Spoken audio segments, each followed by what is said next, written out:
Hello and welcome back to 1000 Gurus with me, your host, J.R. Yonocruz. Today's guest is Maximillian Navarro. Max is a recruiter, fashion enthusiast, music lover, fan of the arts, and video games. This was such a fun conversation because I got to catch up with my cousin who lives in the Bay Area, and I haven't spoken to him in years. I knew he went to UC Riverside, but I never really caught up with him on what he's been up to since he graduated, so it was really good to get two birds with one stone in this one. We go into various topics like his career journey from sales to recruiting, not knowing what he wanted to do in high school, and going into college but eventually figuring it out. We talk about some of his biggest interests like fashion, sneakers, and music, and lastly we finish off with his lessons learned when it comes to sustaining a long-term relationship and how he decided it was the right time to propose to his girlfriend, now fiance. It was a lovely conversation with Max, who is a very kind and warm soul, as you'll find out. So without further ado, hope you enjoyed this episode with Maximillian Navarro.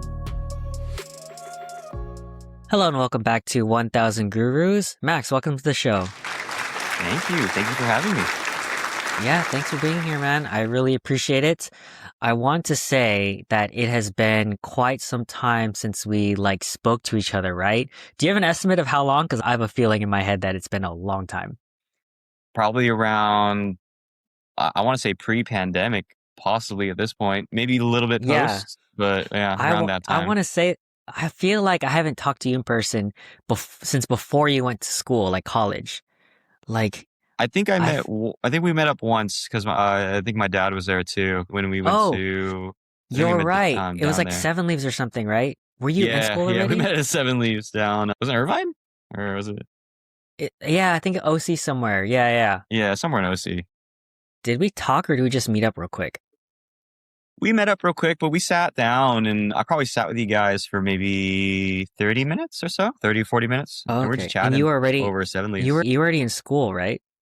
Yeah, I think that was towards my last year of college. So that was probably, senior year of college.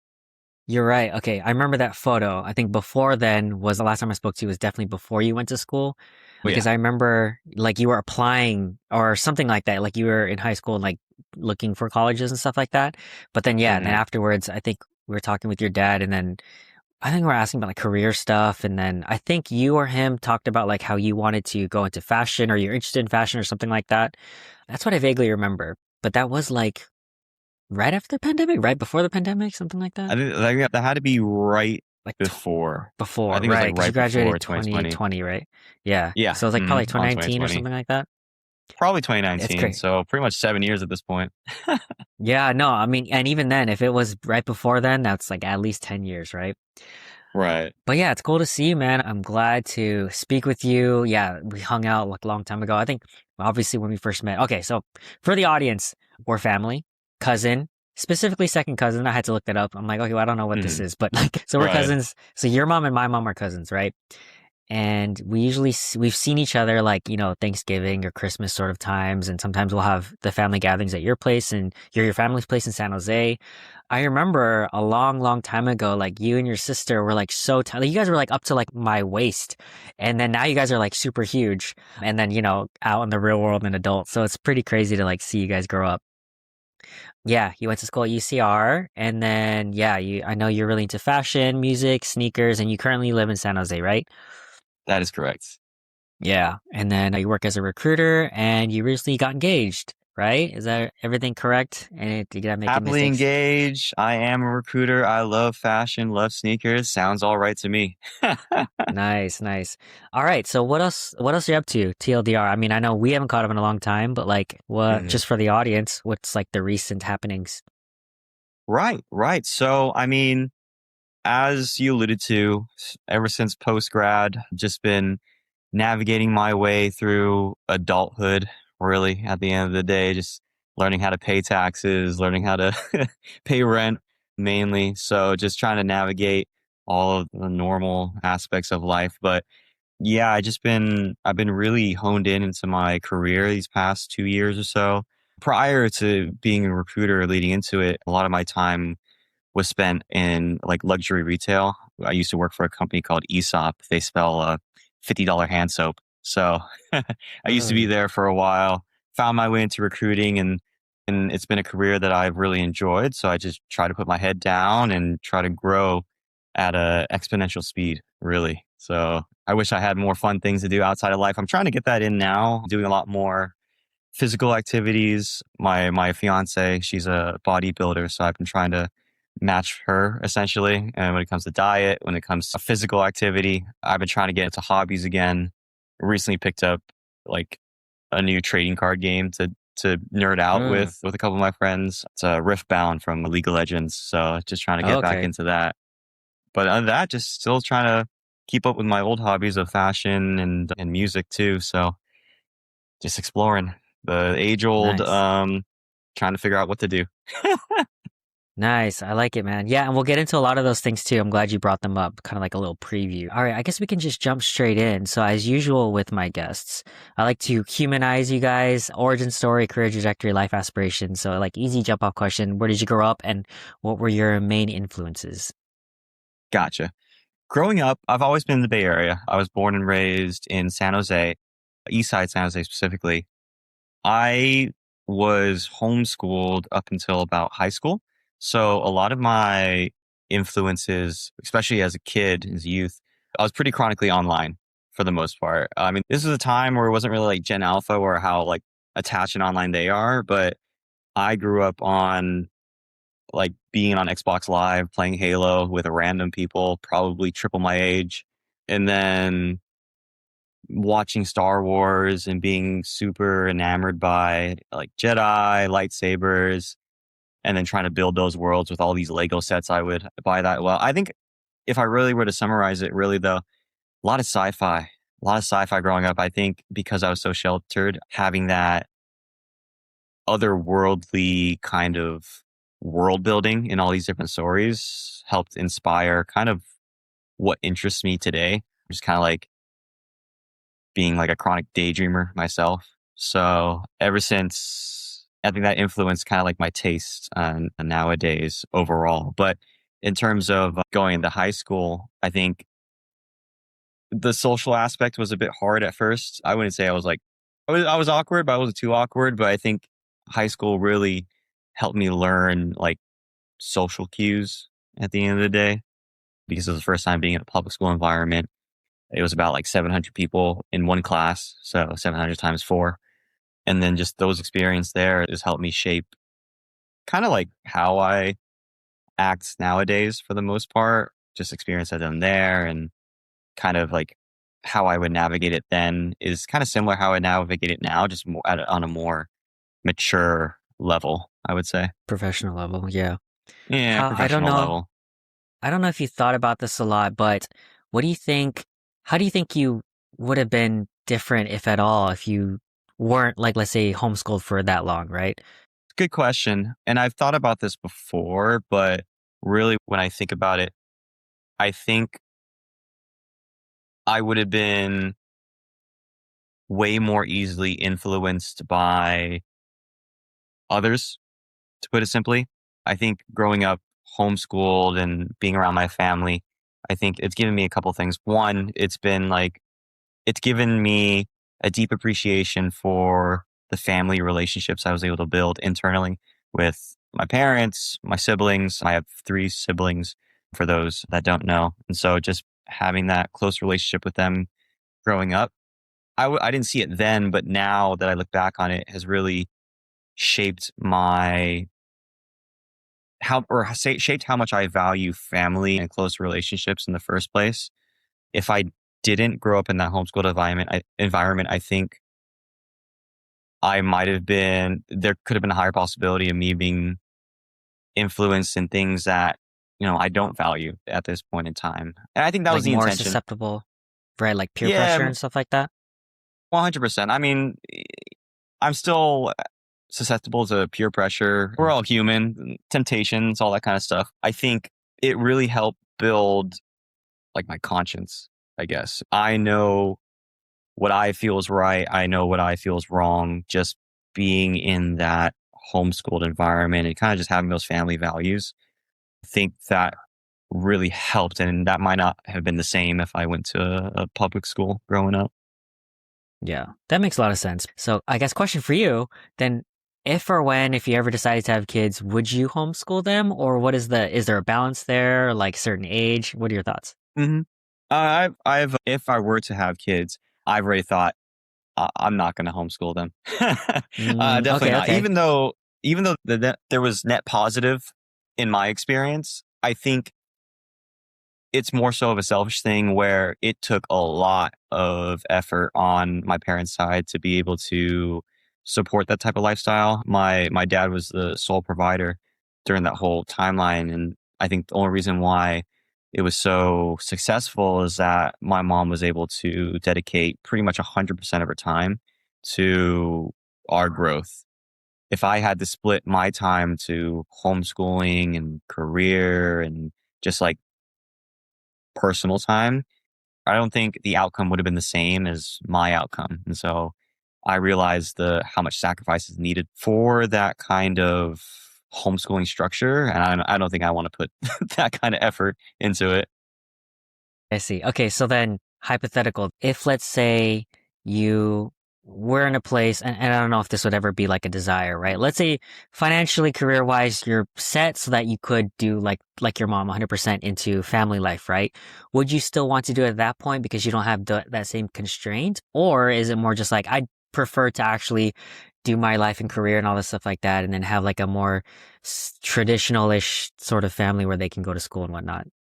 hmm I think even if all the stars aligned and it was a perfect scenario to do homeschooling, I think I would still at least attempt to put them in schooling. I think for me, if I were to have kids, one of my main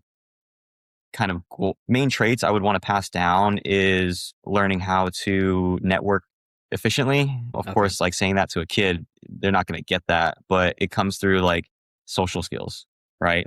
Putting them in environments that are uncomfortable for them, putting them in environments that or social situations that they have to navigate themselves. I think giving that at an early age will help shape like effective networking skills, confidence skills moving forward in life that I think are very, very valuable. Probably one of my most proud traits, I guess, that I have right now is my ability to navigate public speaking, navigate like certain hard social issues, all that kind of stuff that, some people might experience in life. I think if I were to instill that into my kids at an early age, life will be easier for them. Okay. So even though it worked out for you, you think like generally they might get a better head start if they had like a more traditional experience like with school. That's how I feel now. I mean, things might Yeah, change in the future as right. like we humans do in general, but if I were to put a timestamp on, max 2026, that's my headspace. Gotcha. That makes sense. Okay, main influences obviously your upbringing going into high school and then college. What were your life aspirations, I guess, at that point? So let's say Max in high school, but also did it change from pre to post college? Yeah. I mean, my aspirations in high school, I just wanted to be famous, to be honest. I didn't know for what, but Okay, just um, no, well known. just well known. Just well known. Yeah. I think, you know what? It was a response to being homeschooled. I think Okay. because I was so sheltered and going into high school, there was an aspect of like, I don't know anybody and I feel invisible. And I think I knew at that time I didn't want to be invisible. I wanted to be popular. I wanted to be as vain as it is, right? I wanted to be famous. I wanted to be well known, well liked. I think what I wanted that was my aspirations at the time. And because of that, since that was my goal, I think there was a main issue of I really didn't know what I wanted to do in high school. I didn't know what life after high school looked like besides college. I knew that was kind of just set in stone. That was kind of like a guaranteed, like you have to do that. But I didn't know like, okay, what would a career would look like? What do I even want to do for the rest of my life? I wasn't thinking that far. I was thinking a little bit more of like instant gratification of like, I just want to be popular. I just want to make friends. I just want to be well liked. And so that was my mindset in high school. As I got to college, reality did tend to like set in a little bit harder, where it's like, what do I do? I was like, what do I do after college? I went to school for sociology, and I already knew I didn't want to get a career specifically in that. I kind of wanted to use it as like as a stepping stone and just say like, maybe I can use it for some sales related pitches because as I'm studying society, is to study like, I was making BS examples for that just to kind of weave my story into it because it's a pretty fluid major. But I just kind of figured I'm probably just going to resort to sales, kind of like my dad, because I mean, all you have to do is talk and sell. But I always knew I kind of wanted to do something a bit more aesthetic. So that's why like fashion was a big thing for me. The arts was a big thing for me. I was considering maybe possibly if there's any way I can get into fashion and work for a big fashion house for whatever reason. That was like my optimistic mindset before I found out like how one, most people in that industry doesn't make money. So I was like, okay, that's like not an incentive. And then two, it's already kind of like hard to get in. You have to go to like certain schools overseas to be even considered for the most part. And majority of the roles in fashion weren't like interesting to me in general. So I was just kind of like, maybe it's not for me. So let me just roll with life and see what comes my way from there. So I guess to take a step back, how did you end up choosing UCR? And then, I mean, you kind of alluded to the connecting the dots for sociology, right? You said you majored in. So how did you choose that major? And then once you graduated college, how did you connect the dots into like jumping into the workforce? I mean, I'll be honest, when it comes to choosing sociology, really, I chose that major was because I wanted an easier way to get into colleges. Because Okay. initially I wanted to go into college with like business admin. I was in After high school, I went to community college and I was starting to take classes. And I'll be honest, I wasn't the best student, even in high school going into college. My discipline was very lackluster compared to what it is now. Grades were not great. Even going in community when I needed the credits to transfer, there I did struggle a little bit. In my head, doing some of these classes I needed for business admin, so some of like the accounting classes, the calc classes, especially with math, I was really bad at it. I was really bad at it, and I was like, I just need an out because I don't want to stay in community for more than like 3-ish years, 2-3 years. I wanted 2 years and then go to UC preferably, and then head out. And so I took sociology as kind of like an elective during that time to get some GE credits. And I think I was in a class and I was just kind of like, oh, I can do this. It's fine. And so I pivoted into it. Classes were way easier because it's way more like theoretical for the most part. And I think in high school, English classes for me were fine because I could just write stories and analysis and just explain why I think that way. It's a bit easier for me than proving why something is, or having like doing math where something is like objectively correct. And so when I went into sociology, I was like, okay, this will achieve my goal into getting into a UC. It did achieve my goal to get into UC. My original goal was getting to Irvine, but to be honest, I didn't make it in, even with like the classes I did do. So UCR was basically a next best bet. So I was like, all right, you know what? I want to go to SoCal. I want to live there for a little bit. So let me just go to UCR and just get my degree there. Because in my head, I think I already knew I was going to go into like some sales adjacent role. And I was like, the degree doesn't really matter at this. As long as you Mm, have like a bachelor's, that's already something like companies look for mainly. As long as you put in the work and get a bachelor's and, at like a reputable school, it's fine. Not saying Riverside's up there or anything, but it's something. So that's what made me chose Riverside and finishing out my degree there, really. So it wasn't anything, I guess, as much as I want it to be like, hey, this was very intentional of me wanting to go there. I wanted to learn from this, high institution. But at the end of the day, my thought process at the time was like, I just need to, I just need to check off these boxes. Like I know this is what the steps I need to do to at least have a somewhat successful life. Let me just do it because I didn't know what I wanted in life at the time. yeah. Yeah, that makes a lot of sense. And I think, I mean, I don't know if you know this, but my story is very similar too. Like I went to UCI, didn't know what I wanted to major in, pick poli-sci. It was just a checkbox. I mostly went to SoCal just to dance. I mean, I think you know this.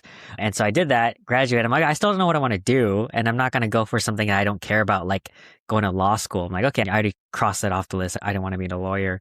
But yeah, I think I was the same as you. Like I mostly just wanted to get through a university, like, and then just kind of go into the workforce. So you graduated 2020, right? And so hmm could you walk us through like connecting the dots from at that point to where you ended up today? Yeah, yeah. So right after college, right after graduating, it was kind of an interesting time though. It was a little bit different because it was during the pandemic. So everyone had to move back home. I basically moved back home with my parents. It was basically on my last quarter, I would take everything remote. And then once I finished it, I just went straight home. Mm, I don't even know if we had a graduation walk, to be honest. I know I didn't dang, participate. I didn't even, I didn't even take grad photos actually, now that I think about it. dang, So I didn't have the shawl and tragic. anything. I kind of regret it a little bit though, to be honest with you. Yeah, But yeah, so from there, I was just thinking like, okay, I guess I got to grow up now and let me just find a sales role. You know what I mean? Let me find a sales role and do it. Um, I went through a couple months of interviewing, ended up landing a role at it's technically a fintech company, but basically we sold loans, like home mortgage loans. I would just be like a call center rep there, just taking the inbound calls, hearing all the angry customers that are late on signing their closing deal. And I was like, oh, I don't know where your rep is. They're ghosted you. I don't know where they went. But man, so it was one of those. It was honestly, I kind of enjoyed it. It was fully remote. I had to take an NMLS test as well that I had to study like super hard for, or else I get fired. I was there for a couple months, and then they did like a mass layoff. That was my first experience doing like a layoff. And during that time, I think it hit me harder that I didn't know what to do. And I'm like, I don't really want to sit in call centers. I don't want to like just do this because it was kind of draining for the most part. So I made the conscious decision in my head at the time, I was like, let me take control of my life and go the way I want to. So I was like, I knew I like design because I feel like I've always appreciated like aesthetics in general. And I was like, okay, I like aesthetics. I'm in the Bay Area, so I need to do something with tech. w- I think I asked Google. I was like, okay, what's a role I could do to mix both of them? And it was a UX UI designer. So I was like, oh, how do I get into that? And so I found a boot camp that I wanted to do. I basically signed up for, paid with my own money. I was like, okay, this is gonna take like 9 months. I need like an easy job to help sustain. And that's when I got into Aesop, which is like luxury skincare, because mainly I just like their marketing. I like their branding. So I was like, let me just work for them. Sounds fun. I've never worked for, prior to that, I never worked for a company that like I've appreciated. It was just because like I needed to make money. So I was like, let me actually work for a company that I actually look up to, and we'll kind of go from there. We'll see what that's like. Again, it's retail. So everyone around me was seeing it as a step down, which, when you really break it down, yeah, sure, it's a step down. But to this day, for right now, it's been one of my favorite jobs. I was there. I was a sales consultant there. Stayed there actually for 2 years because the UX UI thing, long story short, did not work out. That it was by the time I signed up for it, started going to the market was so saturated, and the skill level was much, much higher than the work I was putting into it. I guess it's just my skill wasn't matching up with what the market was at the moment. And so I got kind of stuck there a little bit at ESOP while I tried to find my way to get into corporate internally. It's really hard to kind of go from like, retail into corporate. It happened over there for sure, just because a lot of they would promote that kind of culture. So I guess it was kind of like dangling a carrot in front of you, just to keep going. But so I got kind of stuck there for a little bit. And then I happened to run into an opportunity to go into sales for a staffing firm. So this one here, it was like a friend of mine had an opportunity posted on a story. He's like, hey, looking for salespeople. I was like, okay, this is my one shot to kind of like get out of a retail and go into something a little bit more corporate. It's not a sexy industry. really. Like, to break it down, I was doing sales, but for the company I'm currently at, it's what they call like a temp agency or like a staffing agency. And so the business model behind it is we supply temp workers for different companies. Each agency is a little bit different in terms of like the industry they want to get into, but for them specifically, a good portion of their clients were manufacturing based. So tech manufacturing, similar to that. And so I was just kind of like, compared to my luxury side of things and just how my brain works, I was like, oh, that sounds like so boring. You know what I mean? Mm. But So go what ahead. side of sale, like, so like what were you selling? Mhm. Or I'm trying to connect the dots. Maybe I'm missing something. Right, right. No. Yeah. So that was also the hard part for me too, getting into it. So it's like, as for a salesperson for this kind of agency, is like, how do I sell this? And so really the way that you sell it, you are selling business to business. So you're selling to businesses and you're saying, hey, do you need someone to, couple things. Do you need someone to help, or do you need someone to help you find specific talent that you're having a hard time recruiting for? Do you need someone to payroll like 10 of your manufacturing workers because you don't want to take the liability of any injury that they need, any workers comp? We'll take that blow for you. Or also, we'll payroll them. So even though they work for the company, they're a W-2 employee for us, for the agency. So we Okay, just take so basically all the liability. I see. Okay, so it's like a staffing agency, but I guess the role is to like do outreach, B2B, like selling that service to those companies. Exactly. Gotcha. So a lot of my role would be cold calling certain decision makers, even doing field work as well. So showing up randomly to these companies and just knocking on Sounds their fun. door. It's Hello. fun. It's definitely fun. Like, what are you doing here? Yeah. Yeah. So I started off in sales. To be very transparent with you, it took like maybe a month or two into it where I wasn't performing just because it was a little bit out of my wheelhouse. But the leadership within the company, I'm eternally grateful for them looking at me this way. They saw the potential in me, as they see the way that I talk to people and the way that I can cultivate relationships. Of like, hey, have you ever tried recruiting, or have you ever thought of recruiting? And I was like, I'd love to try it. I mean, what else do I got? Right. And so they switched me into more of a recruiting role. And so then my role became working with a bunch of clients they have like on their book of business, and then all the different roles that they need to fill. And it's my job to help source that talent, find the best talent, put them in those roles, and hopefully they do a good time over there. And I thrive in that aspect way more compared to the selling aspect. And Why do you and think that was? I think really when it came down to it, I like the candidate experience side of trying to help people find a job, and then Oh, I see. also making sure that everyone kind of has a shot at a role that they would thrive in. So I think it's an extension of my experience where I felt like I was getting into these roles because I had to. Let me help try to, and I always felt like maybe during some application process when I apply for jobs, people weren't seeing me for me, which I'm sure Mm. most people kind of had that same kind of experience. So I made it my mission to essentially make sure during that experience, I'm not one of those recruiters that basically doesn't understand what they want at the end of the day and not just trying to fill a position just to fill a position. You know what I mean? And I think that aspect has helped me, one, cultivate a lot of great relationships and networks during the process on both the candidate side and also client side as well to our business side. Because if I keep both sides happy, that's my main goal at the end of the day, right? I see. Okay. So it's like the original sales position was more of like, here, I can sell you. You're trying to sell the business, the clients or the prospects on like, here's a bunch of resources that you might need. But in this, as a recruiter, you're now working with people, trying to place them in jobs, and also on the business or client side, trying to place the right people. And I'm assuming that more of like that human experience rather than just, hey, here's a bunch of resources, but more like, oh yeah, I'm connecting a human with like a job and it works well for everyone, right? That a little bit more Exactly. It's fulfilling. a bit of a smoother process, but also, I mean, there's still sales aspect side to it. A lot Course. of people say that sales and recruiting are two different sides of the same coin, because you still have to sell the job to the candidate and you have to sell the candidate to the job.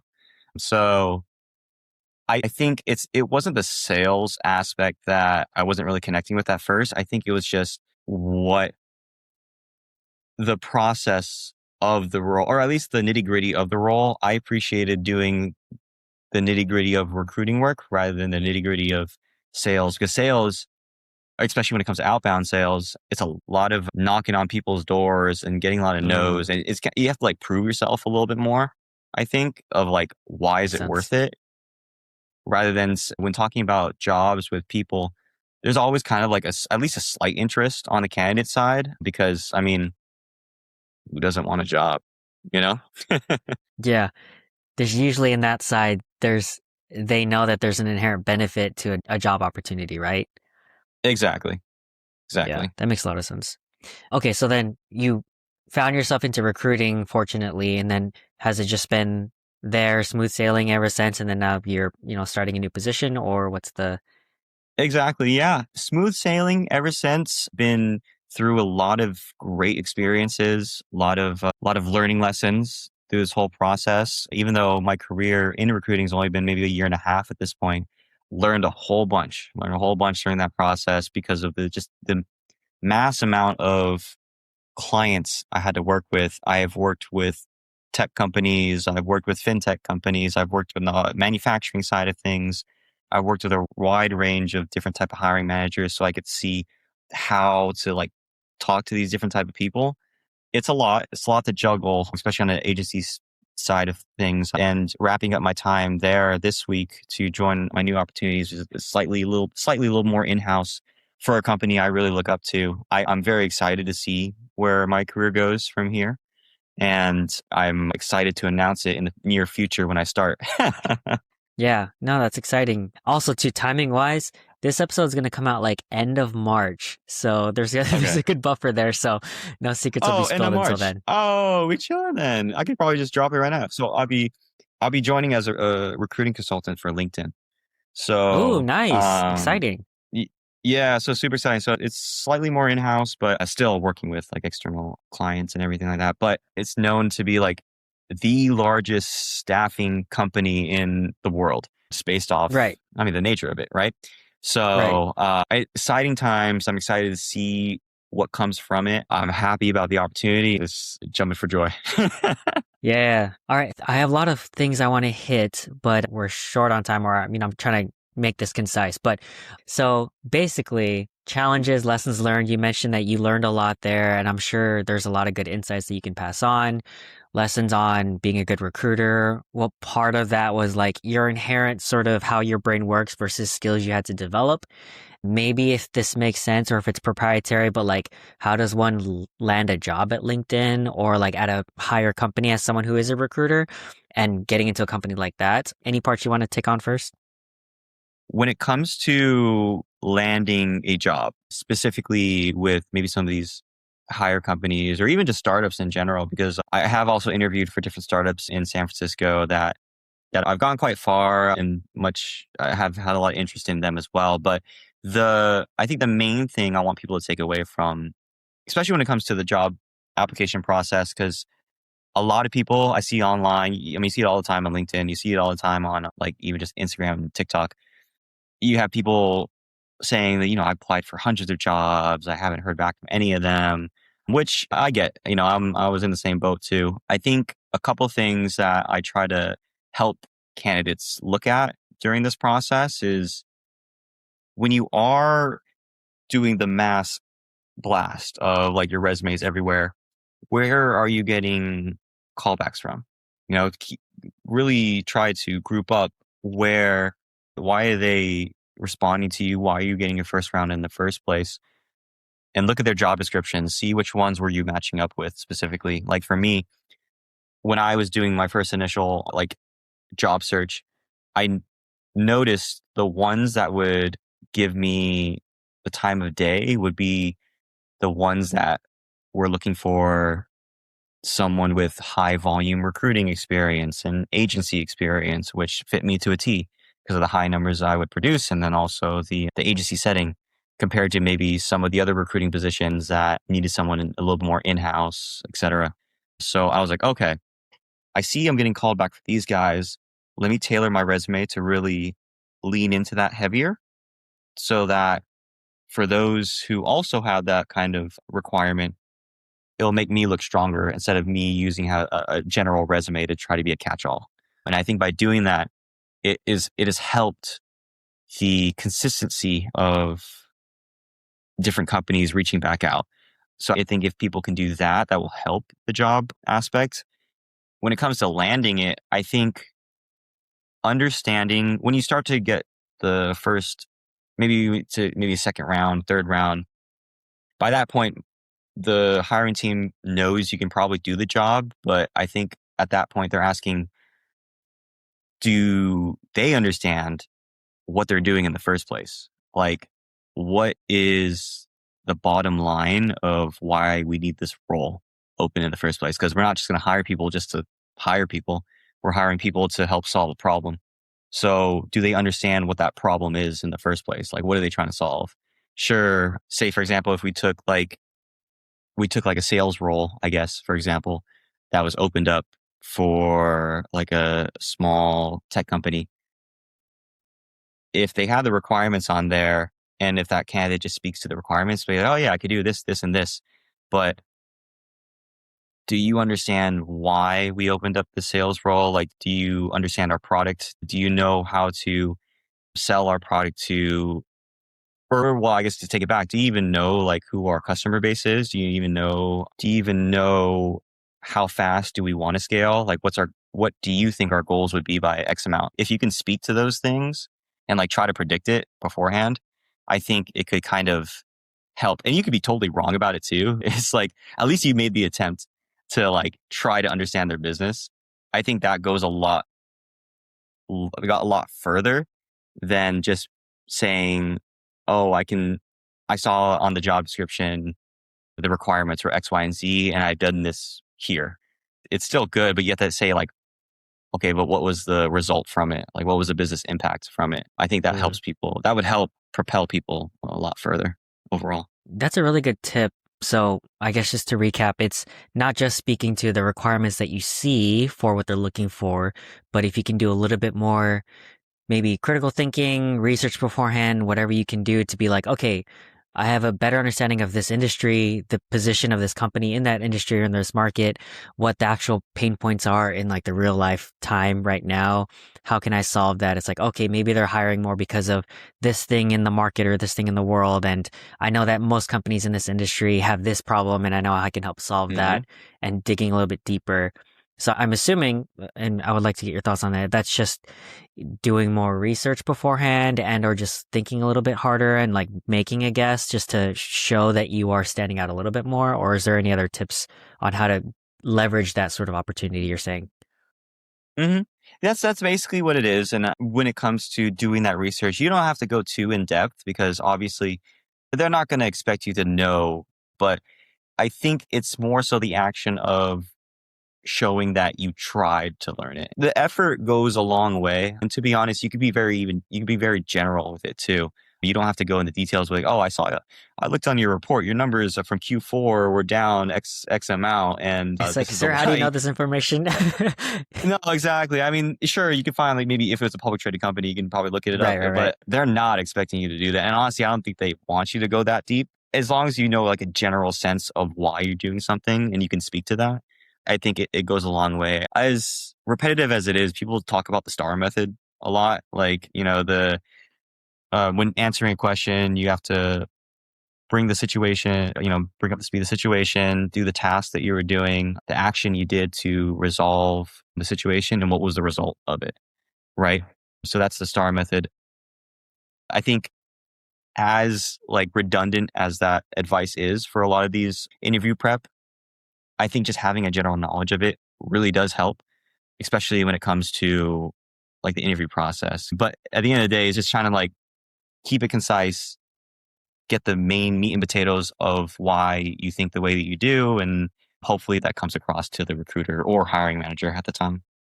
Last question on this topic, maybe a TLDR, but what is, maybe I don't want to ask challenges, but maybe advice for people to be a good recruiter? I'm sure no one is amazing Mm, out the gate, right? And so mm, hard-earned lessons, anything you want to pass on for people who might be interested in being a recruiter? yeah, communication. I think one of the main one of the main issues that I see a lot when people's have an experience with a recruiter is that they get ghosted, essentially. So I think a unfortunate stereotype of the recruiter role is that if you're not of use to them, they just forget about you. And I get it because I'm on the other side with the high numbers that a lot of the roles need to hit. They just don't have time for it. But being able to close out the loop of providing the feedback of the interview to the candidate so that the candidate knows like, okay, this is why it happened that way and I can live with that. It makes a world of a difference. So I've always tried to do that with my candidates, and I've always noticed it once it's happened to me as well on the interviewing side of it. I've taken note of recruiters that reached out to me, closed the loop, and it's made a world of a difference on the experience side. So I try to make sure to do that as well. And I find if you do that, you're 10 times better recruiter than 90% of the recruiting world right now. Okay. So the goal is to create a great experience for your clients or the prospective person looking for a job. And the best way to do is obviously to communicate, treat them like a human, and do your best to get that. Exactly. Okay. Anything else on that topic before we switch over? I know this was a chunky topic, but I think it was a lot of good stuff. Yeah, no, I think that's pretty much it. Fashion, music, sneakers. I think we mentioned this before. This might not be a very deep topic, but you mentioned it as something that you're passionate about, or these topics you're passionate about or interested in. How would you describe the influence of fashion to who you are, how you think? How did you get into it? Sneakers as well. And I guess we can tack on music if that makes sense. Yeah, no, of course, of course. Actually, best way I could describe it, if we go back to high school, during that time when I first started in freshman year, I think I wasn't too, I didn't have a brain for like clothing yet, or even choose clothing. I kind of just wore what I liked at the time. It wasn't until I believe there was a comment made by like some girl at the time that would say like, "Oh, if he dressed like some of the hype beasts, he would look way better." And that just kind of stuck with me at the time. So I was like, "Yeah, do I dress Damn. that bad?" Shots fired. I know. I was like, "Damn." I was like, "I don't think If it he was that just looked bad." better, But he would then, be better. Like, no, yeah. I mean, I think because it was more of like I mean, at the time, the way that I read it, it was like, oh, I had the looks. I just was dressing bad. You know what I mean? So that kind of like uh, nerfed my my appeal at the time. So that kind of like stuck with me a little bit. I was like, fine, I'll change. So, but there's that aspect. But the other one too was that sneaker culture was a huge, huge thing in my school, specifically with like skate shoes at the time. There was a Nike shoe called the Janowski that everyone would have like their own specific colors in. So everyone would have like their own personal, or not. Yeah, it was kind of like their own colorway they would pick up. And then we would like associate that person with the shoe. So I was like, oh man, I kind of want to join in on this. There was that. There was a Roshi run. If you ever, there's like the Roshi run from Nike. That was another one. And then also Kanye West was very big at the time as well. And so once the Yeezy shoes, the Red Octobers came out, that was also pretty huge. I mean, I think only one person at school what ended up getting them was in War morale, and it was treated like a god at the time. But that whole like culture really interested me. I think the community aspect of it, the collectible aspect of it, I think really fascinated me. And so I wanted to be part of it. When it came to fashion, I think I had another close friend at the time. He was super into avant-garde fashion. He brought me over to his house one time and he pulled out this huge gray box and then he opened it up. It's this big chunky Converse looking. It's like a Chuck All-Star looking shoe, but like inflated to massive proportions. And he was like, uh, "Yeah, you ever heard of Rick Owens?" And I was like, "No, I don't think I have." And so he brought it out. It's this fully leather, calf leather sneaker. It just looks like a Converse, but it's like clown proportions. And he's like, yo, try this on. I got this on sale from Essence. And I put them on. I was like, oh man, this feels out of my budget. Like, this is no way. And then after that, I think we were on like Reddit or something, searching different like fashion designers he was interested in. And then it's like a whole new world I got introduced to, especially when it came to, it felt a little more prestigious, I guess. So that kind of gave me a little bit of a lure to it. I was like, oh, okay, I can take one step above and just be more of like a big part of like the high fashion aspect of it. And then there was also some friends in school that would wear like certain designer items. Supreme was another gateway drug into fashion, I would say. Back when Supreme was at its peak, 2016, everyone wanted Supreme. There's people with box logos. And then also because of the hype of Supreme, there was always these smaller streetwear brands that would be very like niche and like local that we would try to cultivate. And there was like, oh, I'm rocking this brand. No, I'm rocking this brand. Oh, I made this brand. And just, I think having that aspect and just kind of seeing everyone as like a creator at that point too, I was like, oh, this is kind of interesting. And then I got to look up, different fashion designers like Rick Owens, others in that space, and try to see them as more like artists. And I try to look past just the clothes. Like, why are you making the clothes this way? What's the reason for why are you charging like $700 for a t-shirt? All that kind of stuff. And just, I fell down the rabbit hole from there. Mm, that's fascinating. It's always, so I had another guest who was really into high fashion, and it's so interesting to hear someone talk about like how they got into it, their perspective, and what they've learned. Cause I'm like, this is an alien world to me. I like know nothing about fashion or designers and whatnot. I guess I have two questions follow up, like jumping off points as well, which is one, what do you think is interesting that you think most mainstream normalish people don't know about fashion, designer fashion, etc., that you know that you think would be interesting to speak on? And then two, this might be a little bit of an offshoot, but how does one develop their own style, I guess, like a fashion or whatever? I can start on the second one first, because that one I can answer a little bit easier. When developing your own style, I think a lot of people try too hard at first, and it's kind of a phase that you kind of have to go through. When you look at like maybe certain TikTok videos, YouTube videos of like, oh, here's how to create your own style. A lot of it seems kind of like, I don't know. See, a lot of it seems kind of pretentious, especially when it comes to like, oh, creating a capsule wardrobe. Well, I want to make it minimal. Da da da da da da da.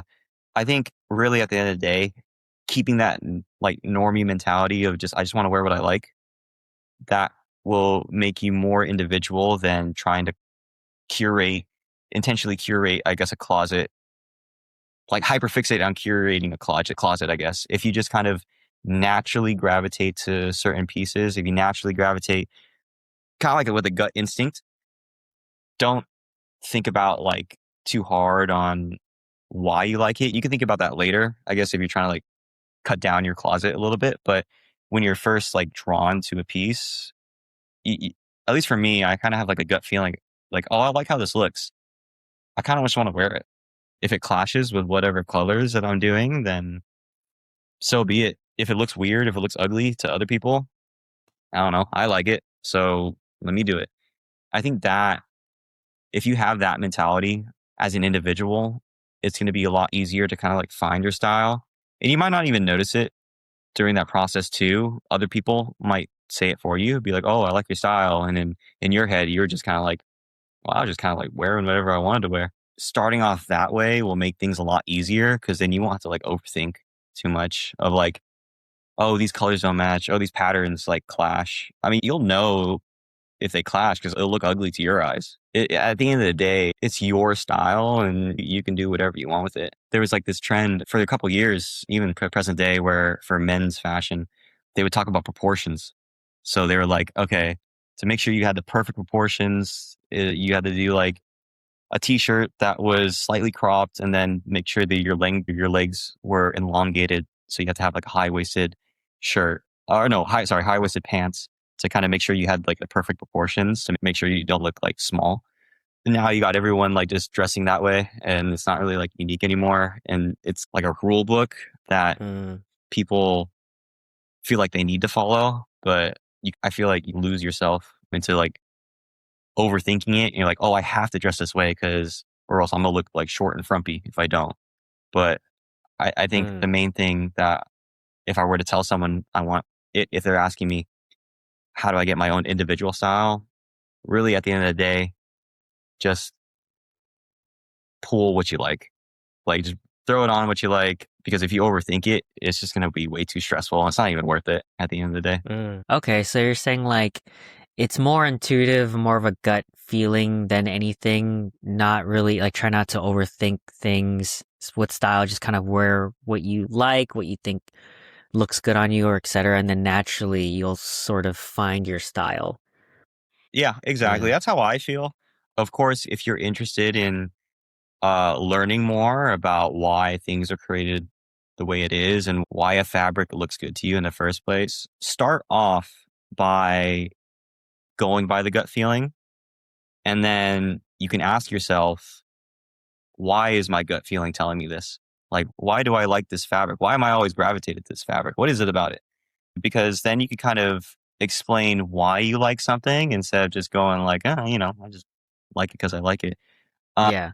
Like the technical aspects of like why patterns or like structure or weight or layering or whatever, like those things that are mhm. more of like a technical, like if you kind of know the lingo, you know how things work, you can dig into that. But you're saying to start off like as the tip of the iceberg, it's just kind of where what you think you gravitate towards, and then you can go deeper, right? Exactly. I think that's the best way to do it. And it will be the most true to yourself and your style. Your style will change. Your style will change for sure, but at least you in that specific time, what you're exposed to and your influences, it will show in what you gravitate to at that time. Yeah. I want to get your thoughts on one last thing on this topic, but so whenever as an outsider to fashion, right? Like I see people who are actually fashionable, what I've noticed, my perspective is that I guess the people who are more fashion oriented seems to be that it's more following like the trends or the looks that are in style or in season or fashion or like the I don't know, like my friend said the Silver Lake style. I don't even know what that is, but like he's like Yeah. there's that, or like the you know how baggy jeans are more in, and before it was like skinnier jeans, or like you're saying, or I have a lot of dance friends who like guys and girls will wear like the crop tops, right, with whatever else. And so as an outsider, someone who's not really like in that world, how I see fashion is more just like, okay, people are just picking on these trends, and yeah, they're very intentional with their outfits and that's cool and everything, but it seems more like they're just kind of following what's in right now, as opposed to someone who is not contrarian, but really just kind of doing their own thing. They don't really care what's trending out there. I don't know if you have any thoughts on that, but that was just kind of like my brain vomit. Yeah, yeah. And to speak on that, I think, at least my personal perspective, I feel like there will always be a, for anyone that has like a slight gravitation to fashion in general, there will always be a level of trend hopping of what they call. So, like you said, back in early 2010s, it was skinny jeans and like joggers. Then, as we're getting into the 2020s, it's a bit more wider leg pants, wide jeans. I think everyone's going to follow those trends to a certain level. And even if they say they don't, they're actively like, they're actively working against it. So either way, you still have to be very like apparent to the trends, or you have to be very aware of the trends. It, there's different ways to look at it. There's the mainstream trend of like, for example, the jeans aspect. And then there's more of like the sub niches that people like hop onto and just kind of learn as they go. So I guess if I were to kind of like break that apart, like if you notice yourself getting into more like punk fashion or something a bit more rugged, you're still going to follow the trends of something a bit more punk and rugged. Same thing with a little bit more like preppy and like maybe like uniform like based. you're still going to follow what the modern trends are for that kind of like subgenre of fashion. So I think trends are always kind of going to be there for the most part. And the way that you're looking at it, I don't think is wrong. I don't think it's wrong at all. And if you want to think of fashion that way, I don't blame you of people just following trends at the end of the day. You know what I mean? Yeah, yeah. I think it's because, like, in a very black and white perspective, it's like, okay, here's, let's say, categorize people into like, okay, people who really don't care. They just kind of wear what's comfortable, what they want. And then there's people who you can tell they're more fashion aware or intentional. And in my brain, a majority of those people, it's like, oh yeah, they're really just hopping on trends. And I say that lightly, I'm generalizing, obviously, because there's a lot of fashion people who have like, and there's so many genres, niches, sub niches, etc. But to me, it's like, okay, I can tell that you fall in the camp of like more fashion aware, but then you will 80 to 90% of the time fall into like, oh, you're basically wearing trendy clothes, like stuff that's in, so to speak. So yeah, so that's kind of like my perspective. Yeah, and Yeah, and I nothing wrong with agree. that too. Yeah, there's nothing wrong with that. I mean, it kind of speaks, well, it speaks to maybe what they value in fashion at the end of the day. There are those that like the status aspect of it. There's some that like the construction. There's some that just like the designer behind it. There's some that they see it as art. There's some that see it. There's a lot of different nuance to it. And I feel like even the people that say they don't care about fashion, they do to a certain extent. I feel like because one, you're fine, you're gonna wear something that's comfy, and that's already like a whole like niche on its own, like comfy clothing. You know what I mean? So you're gonna get Like your Lulus, athletic you're gonna get wear, your whatever. Yeah, yeah athletic. That's why athleisure is its own like big industry in itself, and that's right. you can't say that's not like a subgenre of fashion. You know what I mean? It's like it's still something. I see. It's just under the guise of like, oh, I don't care. Let me just get something comfy. That's already like I its see. own subgenre of fashion. You know what I mean? Yeah, So, I get what you're saying. Like you're saying more so it's people kind of like, are more fashion aware than they think. yeah, 100%, Yeah, 100%, as okay. more than they're willing to admit. That makes sense. Yeah, cool. Okay, awesome. Let's keep it moving because I don't want to take too much more of your time. But topic three, I guess the meat of what I want to get into in relationships, proposing, etc. And like we mentioned, you recently engaged. Congrats again. The big question I feel like on most people's mind is how do you know that the person you're with, your partner, is the right person? Like, what are the thresholds, the values, the checkboxes, the indicators, the factors that lean more towards, okay, it's the right person, you cross that sort of threshold, as opposed to other people who are like either in various stages of they're looking for a partner, they're just dating, they're more long-term serious, or they're on the cusp of getting engaged, or they are engaged, etc. What are your thoughts on, I know it's personal to each person, but I think your perspective is valuable. What do you think? hmm Of course, like you said, it's going to be based off per person, but my general rule of thumb and what kind of helped me decide overall was who could I spend the hardest of times with if everything goes rock bottom, if everything, if I end up, if my life, turns for the worst for whatever reason, who do I feel like is going to be there, every step of the way. There's that aspect on a personal level, but then also even a relationship level. If the relationship goes really rocky, really, really, sour, who can I trust to have the ability to sit down, work through the problems that life throws at us? And who do I trust 100% that, you know, these are just like valleys and the peaks of our lives?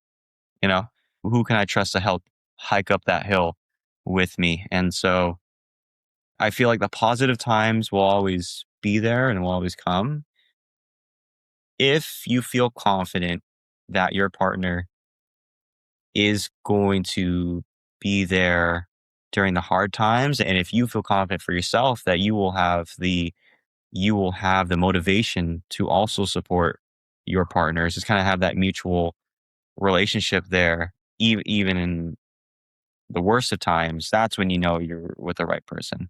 That's how I kind of helped make a decision myself. I've been with Michelle for 10 years now, and we've seen a lot in our life. And not once did I feel that it, I would have benefited from her not being there.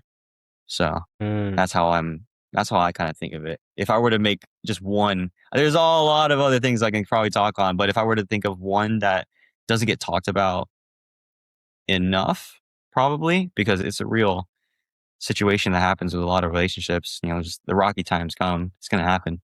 And just so how are you going to navigate it? And do you trust the other partner will navigate it with you, when it comes? I see. Okay, so it seems like, I mean, maybe this is one thing, but I kind of saw it as two, which is one, someone who you think would be great to be with in those tough times to support you, be there for you, and vice versa, but also someone who is willing to work through those rocky points with you, right? Whether it's because of each other or with external stuff and you kind of work through it together, but that might be the same thing. Is that what you're saying? Exactly, exactly. Because in a relationship, not only do you have to grow, or I guess in life, you have to grow individually, but then you also have to grow together as well. And that could be in the ways that you communicate with each other. That could be in trying to find new ways to keep the relationship entertaining, especially being in a long term relationship, as I'm pretty sure most people want to be in. It's going to be times where things just have to change.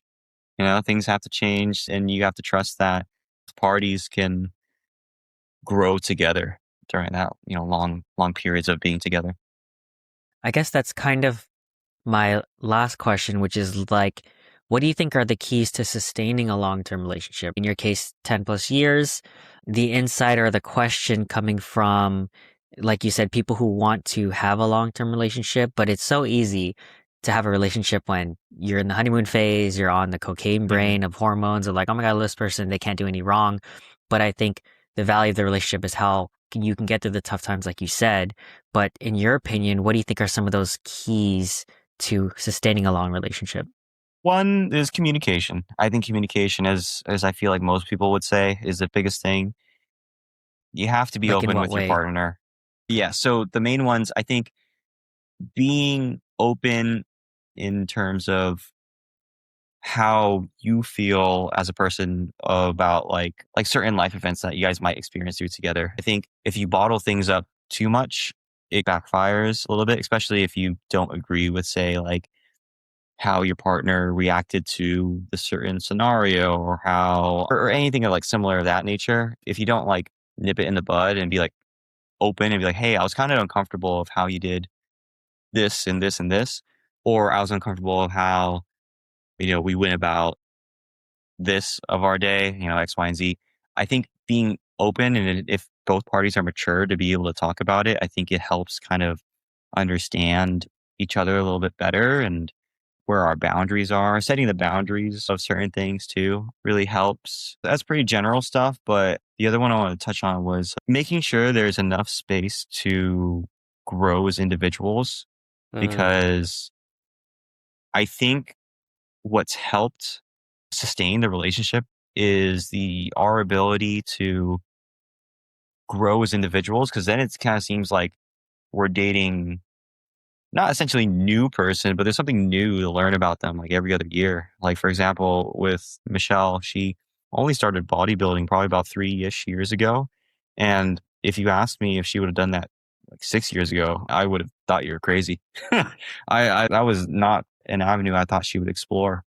And just seeing the dedication that she put into it, seeing how easy it was for her to, get up on stage and win first place in some of the competitions. It's being able to see your partner grow and having the ability to grow in front of your partner, I think really helps sustain the relationship, because it shows that you're not stagnant, I guess.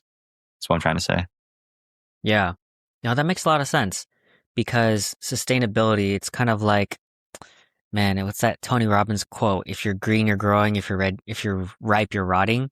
It's so Mhm, if mhm. to help the relationship is you need individual growth, and that individual growth will keep it fresh, new, and progressing, as opposed to like, yeah, we're comfortable. We're just checking it in. We're not doing anything to improve ourselves or this relationship, and that is not a good recipe, right?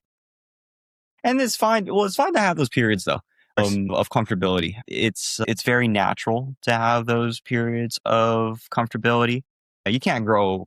I mean, you can grow all the time if you want to try, but you're gonna be very tired.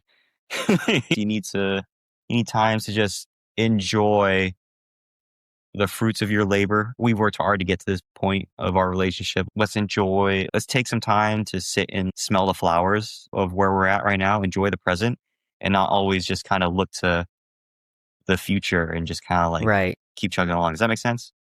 Yeah, yeah. So I get what you're saying. So that is like in the perspective of the extreme end of that is just constant grinding and not appreciating and Yeah. relaxing and sort of thing like that. So I get that. And yeah, I totally agree. I guess I'm more approaching in their perspective of how do you sustain a good long-term relationship. And I Mm. think in life, yeah, we do need to stop and smell the roses and kind of relax and kind of recuperate. But I don't think that's mutually exclusive to a good relationship, which is like, okay, if the problem that you're running into is our relationship is stagnating and there's nothing to really strive towards, and that might be a reason why a relationship crumbles, then I think to the other counterpoint, if you're kind of growing in as a couple, but also as individuals, that might be more of an invigorating, sustaining sort of polarity that keeps it together for longer. No, so just to jump off that point too, like even when you grow as individuals, you'll know a couple things. You'll know if you still want to grow together, and then if you find yourselves growing apart, then that's a conversation you guys have to make at that time as well. But at least it is going to eventually be a net positive for both parties, because you guys are growing, and it's not like, to your point, if you're just staying comfortable and staying stagnant, there could possibly be like some pent up maybe regret, or even just like, oh, I'm stuck. You know what I Yeah, mean? of course. At least if you're growing apart, there's some growth there. Yeah, yeah.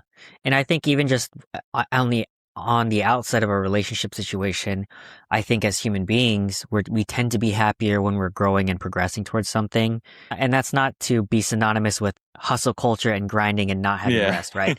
I mean Right. like I think when we're growing, we're typically happy. I listened to a Tony Robbins podcast recently where he was exactly saying that thing. He's like, people ask him all the time, how do I become happy? And usually the answer 99 times out of 100 is like, are you growing? Are you progressing somewhere in life? Because usually that progress, it's like the difference between the happiness of a multimillionaire who won the lottery versus the happiness of someone who became like a quadriplegic or something like that, right? Their happiness levels after about 5 years levels out. And why is that? It's because the progression of getting to a goal is more important than the goal itself. Like being dropped at that point, right? And so I think it's a good insight if you take that lesson of, okay, growth usually equals happiness almost all the time. If you are feeling like you can't sustain a relationship, maybe it's like check your guys' ability to grow together and also by Yeah. yourself. And like you said, you probably won't lose from growing anyways, because it's like, even if you grow apart, at least you guys know that was the right decision and you're still both happy, right? Exactly. Exactly my point. All right, if there's anything else, otherwise let's jump into rapid fire. You good? Let's do that. Let's do it. Sweet. Okay, I might jump around a bit, but first question, billboard question. If you could put up a sign for millions of people to see, metaphorical, non-commercial, what would it say? 5 seconds, 5 seconds. Let's see. And you can pass any of these too. Look up. I would say look up, because I think that it would help. Kind of like going back to hustle culture, and like even just like everyone's just surviving at the end of the day. There's a lot of like fast moving things in everyone's lives. If they could just like take time to just look up to the sky and just breathe for about 10 seconds, I feel like it would help kind of reduce cortisol levels. Okay, For the most okay. Or part. just like Yeah. stop and smell the roses. Gotcha. Yeah, Okay. exactly. It's another way of saying that. If you could give your younger self advice, what would it be? Study. If I Study. could, I mean, yeah, I would want to see what would have happened if maybe I took school a little serious, but on more of a maybe a more of an actual, probably real answer. It's everything will work out. Everything will work out. I would hope to make sure that younger me keeps that mentality. I still have that mentality now, and I just want to make sure it's reinforced even at a young age. In the last few years, what new belief, behavior, or habit has improved your life the most? Waking up early. Waking up now, wake up at 5 a.m. pretty Wow. consistently to go to the gym and then start my work day afterwards. Growing up, I was the type to wake up at like 12, maybe 1 p.m. pretty consistently, sleep at like 3, 4. Making that adjustment, as hard as it was, has improved my life a lot. I can say that. Was the catalyst just because you wanted to get your workout early, or was there something else? Well, I was forced to do it because my fiance, for bodybuilding, she would want to go to the gym before her work day and get it out the way. And me being the supportive, well, boyfriend at the time, I would be like, all right, I'll go with you. And so it took a minute. It took a minute, but I end up liking it. And now I can't go back. There's no way. That's awesome. It was like a win-win then. You're supporting her, but also now Yeah, it is a you know, win-win. how do you define success? Good question. I know what I'm probably, I feel like I should say, but if I just go with a gut feeling for me now, I would say like happiness. How happy, I guess if I'm judging myself specifically, how happy am I at this present day? Do I love life? You know? I like it. I guess follow up to that, how happy are you? What contributes to happiness, in your opinion? hmm For me, I think it goes back to my love language, which is quality time. So if I'm able to spend enough time with one, Michelle, my fiance, two, family, three, friends, I think being able to cultivate those relationships and having the freedom to do that, I think, I think contributes to the happiness majority of the time. Nice. Yeah, relationships. I like that. What is something that separates the younger version of you from the current version of you? Discipline. I think now, me now compared to me 10 years ago, I'm way more disciplined in putting in the work to achieve the goals I want. I'm not perfect. I'm definitely not as disciplined as maybe some other people I know, but I am a lot better than what I was 10 years ago. And I'm glad I can at least reap some benefits I'm getting from it nowadays. What is something you've been pondering a lot recently or something you think about often deeply? hmm I think about getting a new hobby. I guess, the main thing I think about right now is I daydream a lot. And usually when I daydream, I picture my life in scenes like from a movie. And that I've been trying to dabble in a little bit of like just film in general and videography, trying to capture my daily life as much as I can, just so that I can look back on it. I want to be able to capture life the way I see it. And for me, that's not just doing a vertical iPhone video. Majority of the time. It's needed sometimes, but Mm. not. Favorite hot take or something you think most people won't agree with? Favorite hot take would be I love pineapples on pizza. I do love that. That's my favorite. That's Salty my sweet. favorite hot take. It's more common now, but I doesn't make me love it less. Nice. Yeah. I mean, I feel like there's nothing wrong with salty sweet, right? Like there's a lot of Yeah. not traditional, there's a lot of widely accepted foods that have that sort of thing, but pineapple pizza just has the spearhead of being like that controversial, right? It does. Oh, and to add on top of that too, fruits in your poke bowl. So I know Oh, there's okay. some Well, places that yeah. put like I've had people put apples in the poke bowl at like some Yeah. poke places. Same with There's like pineapple. hmm there is pineapple Yeah. in some of them too. So I always, if there's an option, I always get it. Yeah. I usually just put everything on it too.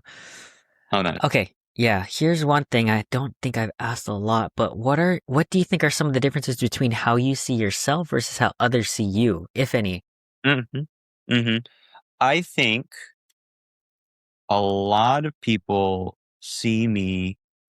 I think a lot of people, the way that I hear the comments that are given to me, I feel it's a lack of a better terminology. I feel like they hype me up a lot. And then I'm like, I don't see what the big deal is for the most part.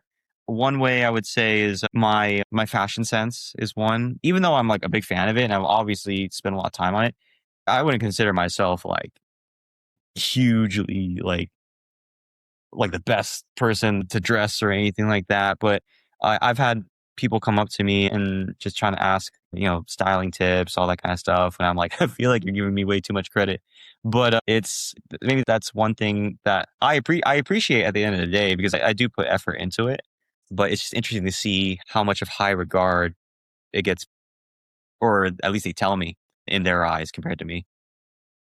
Okay, second to last. Favorite recent purchase in the $5,200 range that has impacted your life the most in the last 6 months? Yeah, you know what? Actually, what changed my life recently was I kind of alluded to it earlier. I don't know if I did it on the recording here, but it's the League trading card game that I've been playing.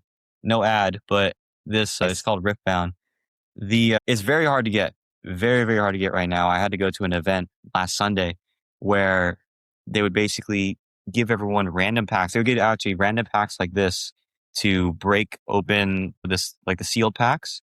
You have to create a deck from it, and then everyone just played off the random cards they got. That was pretty fun, and that was my first time like actually going into it and playing in person. I used to play Yu-Gi-Oh back in the day, but this was my first introduction back into like a trading card game, and I think it has pushed the ball down the hill for me to like get back into it. I've already tried to plan different events for me to go to and get back into it overall. So that's going to change my life probably a little bit. Nice.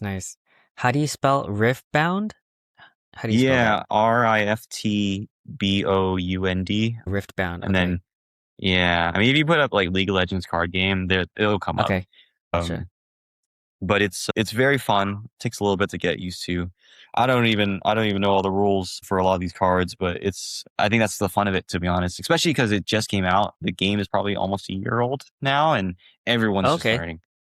It's like a pioneer's like new unexplored territory. Last rapid fire question: any favorite books, movies, videos, articles, or any media at all that you share or recommend the most? That I share any media, books, articles. Yeah, that's a big question. And I'm trying to break it down to one that I want to do. I think one that I've been influenced by a lot. It's not a specific article. It's not even a specific form of media. It's more so general, like, this sounds kind of weird, but like atmospheric playlists. And so like atmospheric, like musical playlists. I think I've been starting my day just playing like atmospheric playlists, like random Spotify shuffle of like atmospheric music. And do you have an example of like what it's called or what it sounds like? Yeah, I mean, it's quite cinematic. It really sounds more of like a movie soundtrack, I guess, without maybe of the leads that are like sticky in your head. Like think maybe like the Superman theme, if it didn't have like the main horns in it or like the main lead that kind of gives you like, oh, that's the Superman theme. If you just take that part out and just have like a regular background music in there. Yeah. Like you're in a movie, basically. Like you're the main character. Yeah. Like you can imagine a monologue on them or something like that. I think starting my day off that way is like a form of meditation that I've been kind of dabbling in for the most part. I've noticed it help kind of sparks my creativity in the morning and then helps me focus a little bit more, or at least gets me energized in a different way rather than just usually going to the gym and listening to EDM. Mainly, it's like a different headspace. One, I'm definitely going to try that out. That sounds interesting. Two, what would someone look up or type in to get something that you would be listening to, just to get the technical? Yeah, right. Honestly, to be very blunt, that is exactly what I type into like Spotify. Literally, I type in atmospheric music and I don't choose the Spotify created ones because it goes based off your algorithm and it's not gonna give something new. So I try to find something that user made. If I find a specific one that I've been going to, I could probably send it to you, but I've been just trying random ones just to kind of figure out what I like. I think one reason why I liked it is because I'm very influenced by, if you've ever been aware of the company's called Team Labs, but they do like interactive museums. Are you familiar with that, by the way? Or I went to a team lab when I went to Japan in December, and it was oh, amazing. okay, yes, yes, My yes, first yes. one, Exactly the yeah. ones I'm thinking of. Yeah, exactly Oh, what I'm thinking of, and it reminds me of that kind of headspace I get when I'm in those kind of environments. And I'm a big fan of those kind of environments. It's very, and I guess it's trail it back to my influence of kind of sci-fi. It gives me that sci-fi kind of outer worldliness that I kind of just wish my life was in, you know? mm. Okay. So I was gonna ask, like, where did you get this idea from? Was it just because you like went to a team labs and you're like, okay, let's recreate this, or did someone suggest it, or how did you? I wanted to be in, I think I just got bored of my music one day and I just wanted to put it on. And I notice when I think I mentioned it before a little bit earlier here, when I daydream, I kind of daydream in like movie scenes. Like I try to imagine my life as like a movie scene, like how am I, like, how would I picture recording my life and how would I want to picture it? I think hearing that kind of soundtrack helps get me in that space because it would probably be some of the type of tracks I'd be putting if I were to edit my own life that way, essentially. Interesting. That's fascinating. I can see you if you eventually get into film. I feel like this would be such a cool experience, just the way your head thinks and how you're directing towards it. You're like, yeah, I think music soundtrack is a big part of it. And I feel like it, especially anyone who is a big fan of cinema, like I feel like the soundtrack really makes a film like pop. So I think that's super cool. 100%. That's my next hobby I want to dive deep into. I've always been a fan of movies overall and have like certain films I return to, but I've never delved deeper into the art in general. So I kind of want to dive deeper this year, not only from like a consumer standpoint, but also as like a creator as well. So I'll see. I say that now, but we'll see how it goes by the end of the year. Yeah, definitely. Yeah, that's on my bucket list too, is to get into film. Like I have so many things on there to do, but like film is definitely one of them. I definitely want to make some films. I look Okay, forward to cool. That is, it. yeah. Yeah, maybe one day eventually if we actually get into it, maybe we'll collab or something. That'll be fun. Awesome. Cool. All right. So we've come to the end of rapid fire. You made it. Congrats. Now we have ending questions. So just to tie it up, Max, what are you grateful for?